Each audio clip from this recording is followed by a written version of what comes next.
Oh, thanks for having me.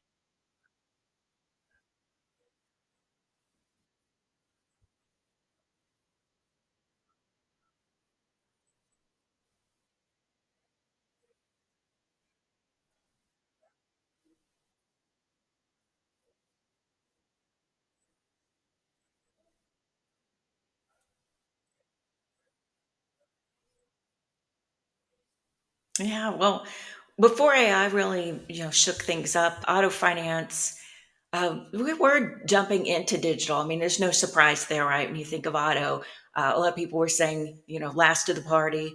I don't really want to use the word laggard because I don't believe that auto industry is.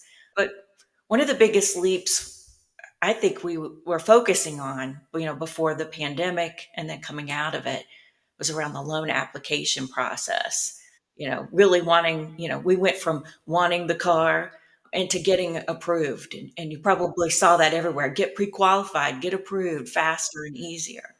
Um, it's that Carvana model where you can shop, apply, buy online and not need to, set foot at the lot. What we thought, I think, at that time was that there'd be this moment of, well, we'll just buy a car and go pick it up. But interestingly enough, and you see this in some Cox Automotive reports, is that we really want to mix. We want to be able to research online, have the convenience, and then go to the car lot to experience the car, kick the tires. Um, and as we came out of the post pandemic, we're really seeing some innovation leaps because credit card and mortgage lending had already kind of figured out payments and even some of that income verification piece. We were able to like jump into the benefits of blockchain and telematics where where we could see car ownership, loan payment, even accident history, so you could see all the things that happen with the car and the owners in ways that we weren't able to before. And I think automation was the promise, right? It was like, how many things can we automate? How much can we affect, the paperwork itself? A lot of dealers were doing handwritten deals. Some still are, but yeah, think about that. Handwriting is atrocious, but and AI is great now, but even that's hard to read. So getting to digital deal jackets and digital contracts, was tantamount trying to get there. But despite all these shifts, the industry is still heavily regulated and somewhat slow moving. But I think that that's picking up tremendously right now.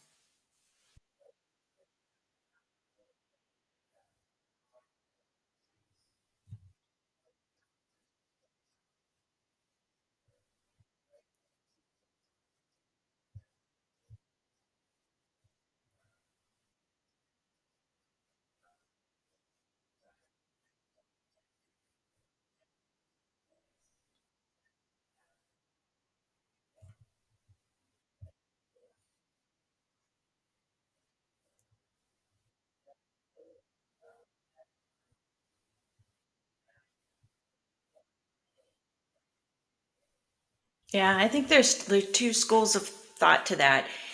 In looking at automotive financing, we kind of have like the true lender, so the bank view, and then you have the dealers that are doing dealer financing in particular. And so, from an excitement point of view, I would just say all people were excited, right? It's like this. It's a new thing. How can we use it? And so when it burst onto the scene, it's kind of like opening a door to endless possibilities. Uh, yeah, I don't know that there were so many like crazy use cases as there were maybe overzealous thoughts on how to save money, right? So they were thinking through optimization first, but I think the banks had a benefit. Big banks did because they for years were laying down, foundation on modern systems being moving to the cloud, where the dealers were having to think through. Okay, I don't know how to move to the cloud. Like we have a CRM. I'm going to have to, put something together to where I can do back office for inventory and payments and pricing. ERPs had, you couldn't have a big legacy monolithic system that didn't connect to other providers and partners. And so they were having to figure out API strategy and data strategy all at the same time. And you quickly realize, your car business is now a technology business. And yeah, how do you do that? So I think partnering was the best and fastest way that, as far as use cases, you're looking at people that can help you market faster, better, get your hands on inventory at a time when, there just aren't as many vehicles out there if you're trying to go to an auction and get them or even take them in on trade. We had chip shortages, we have high interest rates. Um, it's a lot to navigate.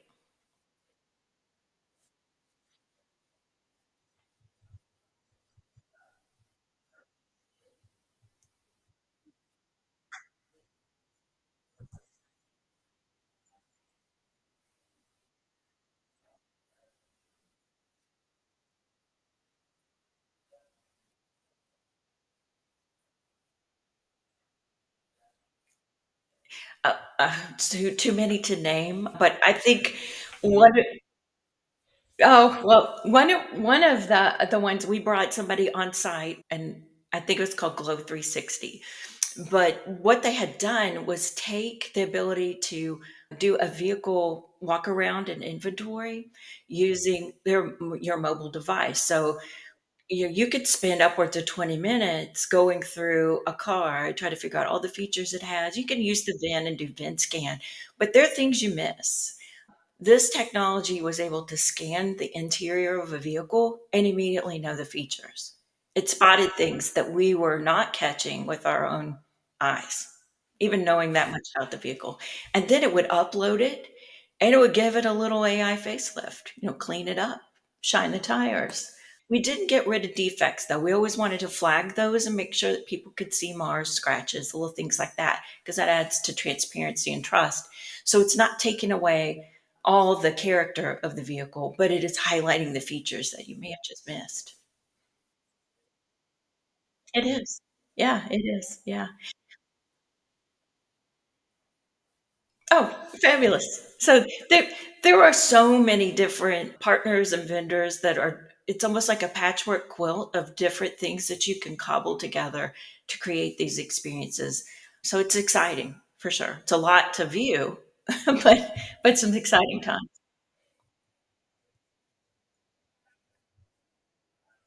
Yeah.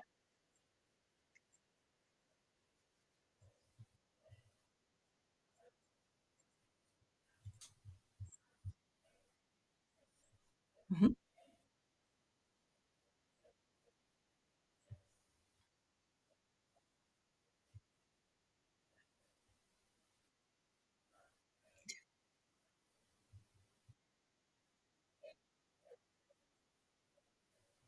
That one is top of mind and memorable, but I think there are some things like the products that's offered through Informed IQ, which are looking at underwriting, helping to speed up those integrations around, like identity, income verification, all the many things you're sitting there at the dealership and having to input and wait. They're able to integrate that now so that if you're a partner, you can move a little quicker. And they were one of the first that had taken those handwritten deals that I was just mentioning, and it learned the forms, so it can learn the forms over time and really start to harmonize that, so you have less error, less human error.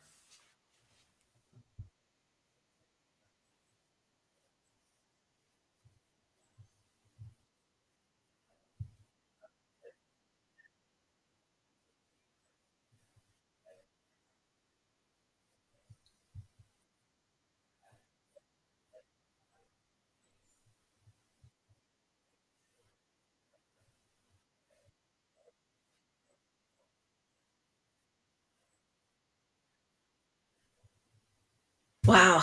I mean, if we were going, far, far into the future, um, I think we would,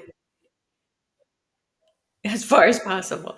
Uh, I think that, 20, let's say 20 years from now, I think we're going to be commuting versus driving. I think driving's going to be something that, we won't relate. We're just going from point A to point B.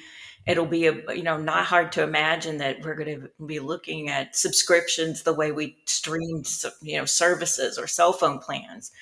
You'll be looking for a type of vehicle you need to do something. And it'll almost be like your personalized preferences or what are unique to you. Where today we look at make and model and features. Um, it'll be portable, or you can choose what you need. And we're ordering everything. If you can get anything delivered to you, then really personal transportation is for work and for social activities. It'll be a question of how much access to time we need in the vehicle. Then I think the way we get so emotionally attached to our car, I could be wrong, but I think it'll be a mode of transportation.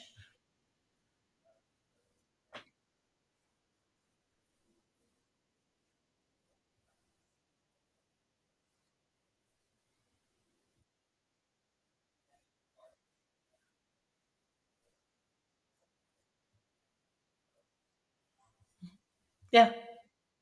Yeah. Yes. Yeah.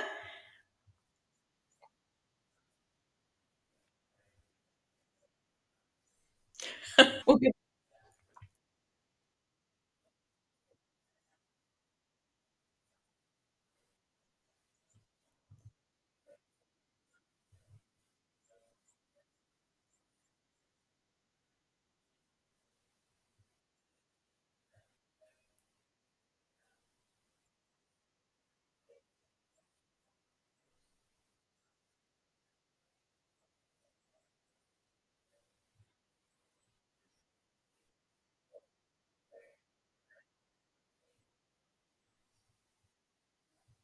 I think that's a fantastic question, and I see both. And I think we need to be mindful of both with a caveat. So if you start looking at, how to optimize, how to save money, I think we should be, but we should be looking at AI as a way to free up more time to work on strategy and to work on other initiatives. And I think that it's not just within my industry and how we're approaching it, but it's collective. And in fact, I've been doing a lot of research in some other areas right now, and just looking at the types of roles that are out there on LinkedIn. And I was surprised because to me, generative AI and LLMs are really about content.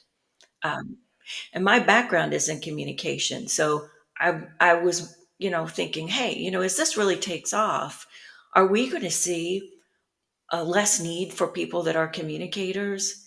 And I've seen a spike and a rise in communication leadership roles, strategists in communications over the past 6 months in particular at all companies. So Microsoft has had them. I've seen them in tech space, bank space, lots of communication roles. And I think it's because we need to be focused on how we are using these tools. And I'm hearing that type of dialogue, in the boardroom. Mhm.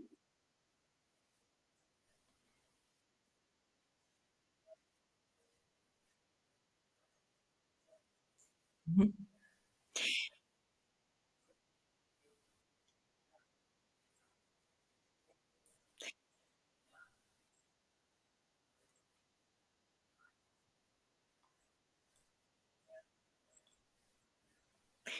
I think it's because you can place your energy, money, and effort in so many places.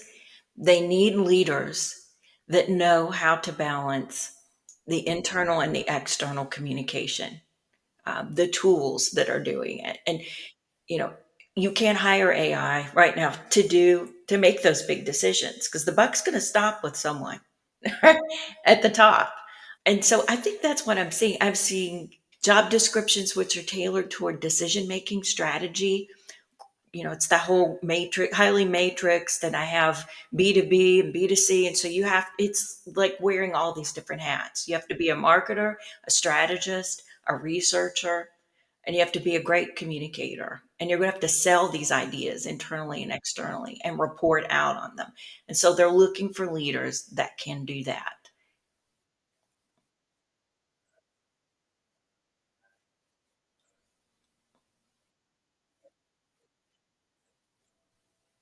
Yeah.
I think the other, if you think really far high up, boards are also trying to understand what to do with this, and they're trying to guide and steer those at the top of the house on, making the right choices. So when you were mentioning earlier about which one do you focus on, is it optimization? Is it growth?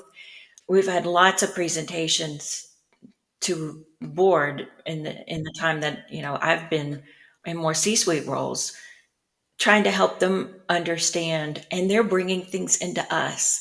So I'm seeing more of an interaction and interplay between board members and their expertise and the types of connections and networks that they can bring into companies versus us trying to present out findings to the board.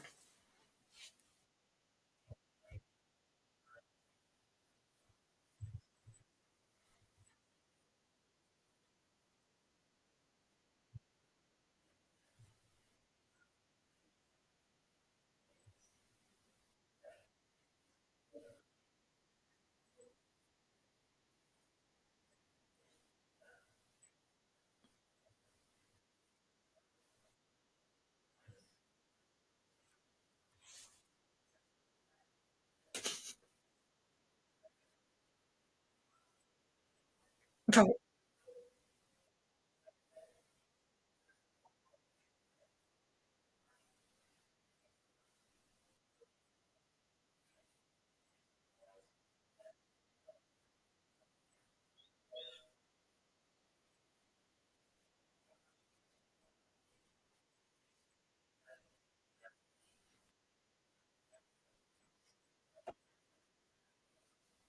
Yeah.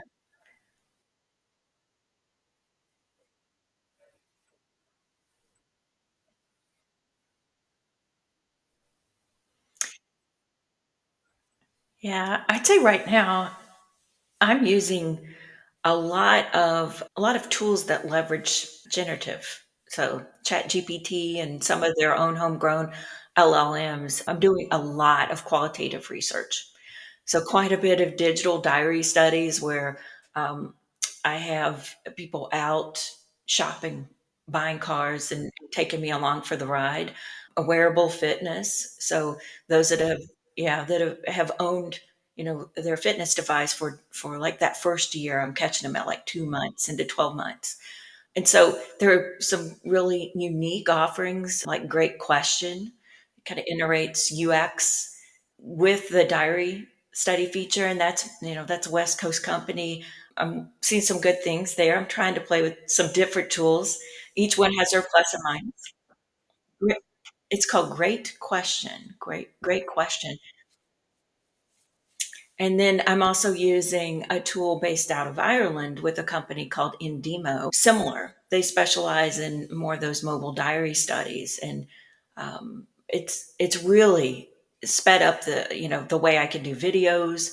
Instead of like having focus groups and then having to transcribe, it's doing those things for me. It allows me to see themes that are evolving real time. So if I want to do a follow up, I can.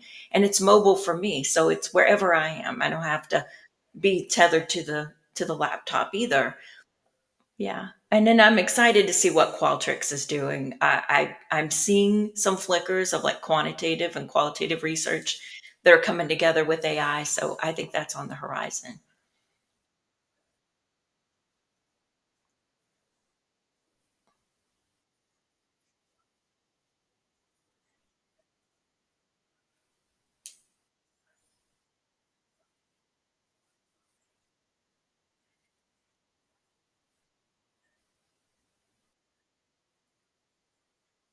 Hmm.